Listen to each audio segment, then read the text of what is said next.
Hi, welcome to the talk on Bent TV. I'm Matthew Wade, editor of the Star Observer. I'm Lucy. I'm a unionist and an activist. I'm David. I just work 9 to 5 as a homosexual. And I'm Sarge. I'm a film critic for sargelovesfilm.com.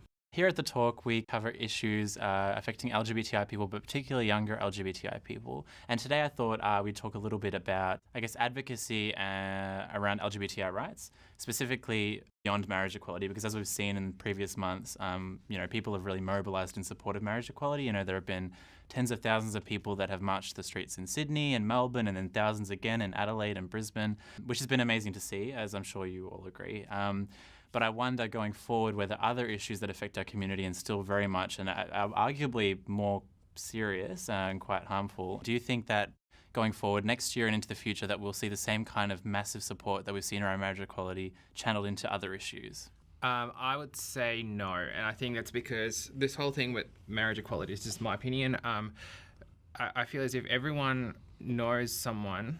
I don't mean to speak in absolutes, but people know other people that are gay. So I feel as if everyone knew someone that was affected by this, so it was easy for people to relate and get on the bandwagon. I don't know if there are the other issues that are out there whether people can relate to it or know someone that would be affected by it. I'm going to say no, but I'm happy to be challenged.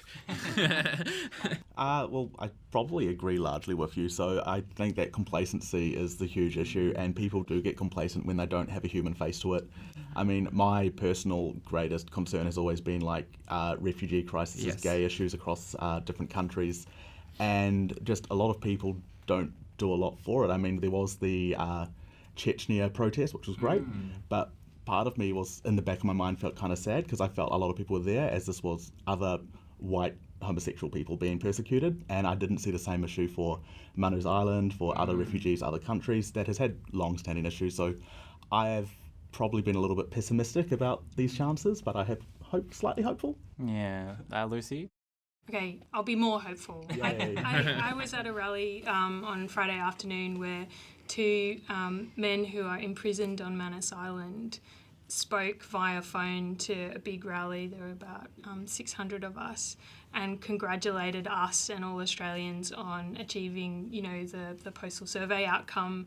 And they were talking about how that impulse of equality in Australia, people showed that they want equality, that they want justice, and that same principle can apply to their rights, as refugees seeking asylum. And people were like, yes, that's so true, and to hear them make that connection, I think was really powerful.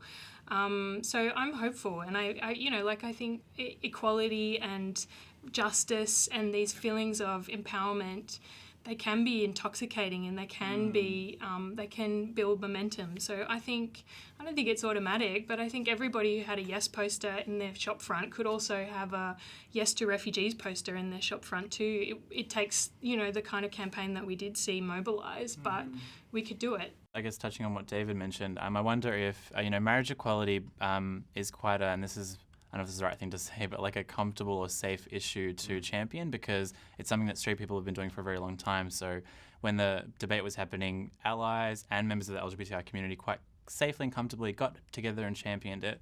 Whereas some of the other, more serious issues, whether it is refugees on Manus Island or even violence that's still perpetrated against members of our community, those are, more serious topics that maybe some people don't feel comfortable as much. But yeah, similarly, I'm optimistic that this massive movement might help encourage beyond this people to get out there and similarly champion other issues. I'm curious to ask you guys as well, what's next? What do you think the next not that there's only one, I don't want to limit you guys, but what's a really important issue to ask each of you beyond marriage equality that we should be looking at? Just one. For me, it is Manus Island. I feel like that is such an enormous political crisis, and there are gay men on Manus Island who, the demand is that they resettle there with nothing in a country where it's illegal, not even just to get married, but to be gay. So I don't think it's such a huge leap for people to say, you know what, we will fight for you because you should be here with us.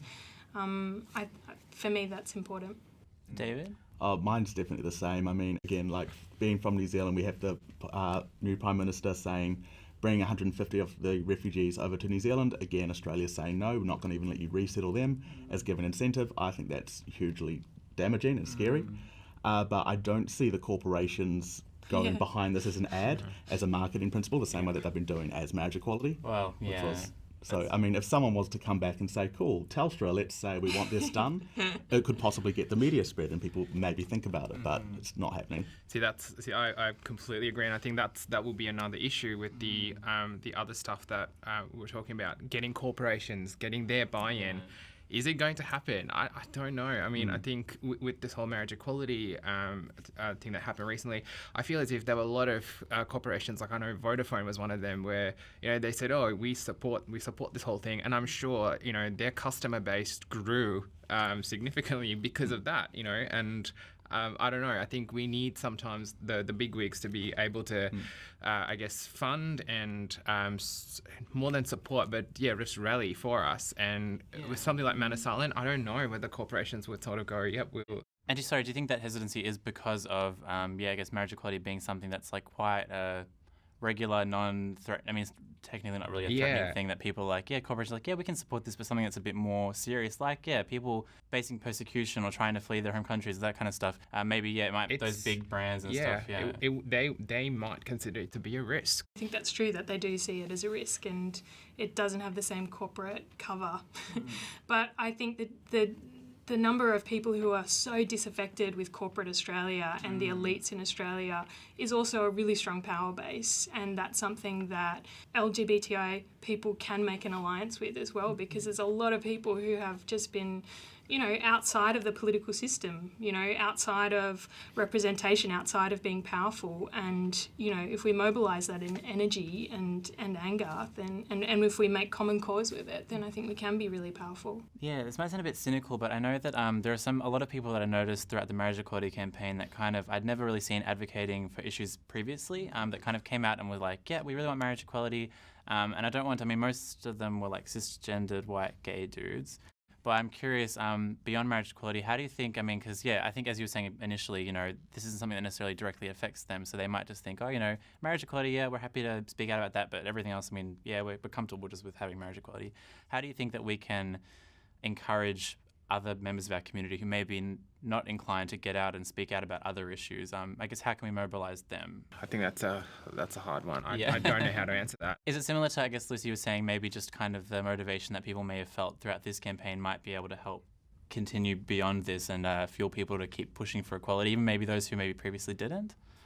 Yeah, I feel like those principles of equality and justice, they're pretty basic feelings, and my experience has been that you talk about one issue and at work or with students and so on, you talk about one issue, marriage equality, and people you get excited about it.